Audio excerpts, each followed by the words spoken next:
John Stephen Jack Casement was a general and brigade commander in the Union Army during the American Civil War and a noted railroad contractor. He directed the constructional phase of the Transcontinental Railroad, which linked the western United States with the East. Early life and career. John S. Casement was born in Geneva, New York. He worked as a railroad contractor before marrying Frances Jennings in 1857.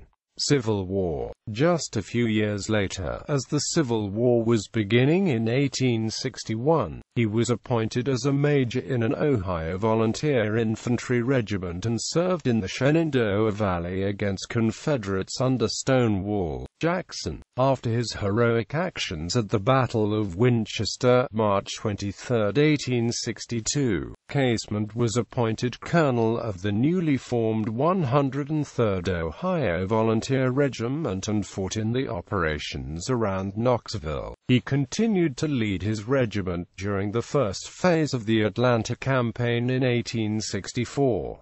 During the Siege of Atlanta, he assumed command of the 2nd Brigade, 3rd Division, 23rd Corps. His brigade held the center of the Union line at the Battle of Franklin, where his commanding officer, Jacob D. Cox, credited him with saving the day for the Union. He was appointed as a brigadier general by brevet commission in January 1865 and was transferred to North Carolina along with the rest of the 23 Corps during the Carolinas campaign. He took a prominent part in the Battle of Wilmington, which was to be his last major combat post-bellum career. After the war, he resumed his involvement in the burgeoning railroad industry. In 1866, Thomas Clark Durant appointed Major General Grenville M. Dodge as the chief engineer for the Union Pacific Railroad during the construction of the Transcontinental Railroad. Dodge hired Casement and his brother Daniel to direct the construction crews.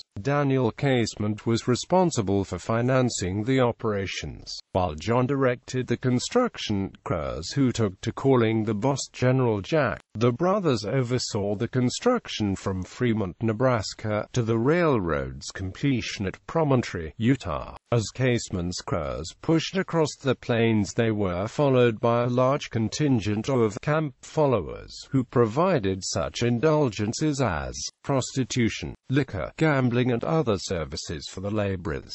This ever-moving assemblage of rail workers and hangers-on became known as Hell on Wheels. As well as being descriptive of daily life at N-Track, the term has now become further enshrined by an eponymous TV series, Hell on Wheels. In 1867, when the Union Pacific crossed into what was to become the Wyoming Territory, Casement, a popular figure, was elected to be Wyoming's first representative in Congress. After a long struggle, Congress ruled that the election was illegal and Casement was never seated. Legend has it that when the Golden Spike was to be placed to mark the completion of the Transcontinental Railway, the driving of the spike was to be done by Leland Stanford, president of the Southern Pacific. When Stanford was unable to hit the spike properly, Casement supposedly took the spike maul and drove it himself, but the story is probably apocryphal. After the completion of the Transcontinental Railway, Casement continued to be active in railway construction and even played a role in the construction of a second route to the Pacific, this time in Costa Rica.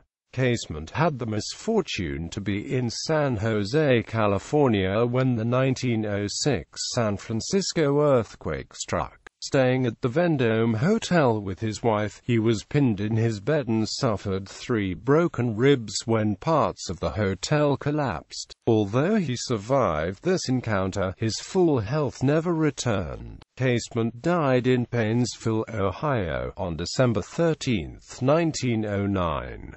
Casement Airport is named in his memory, as was a World War II Liberty ship, the SS John S. Casement.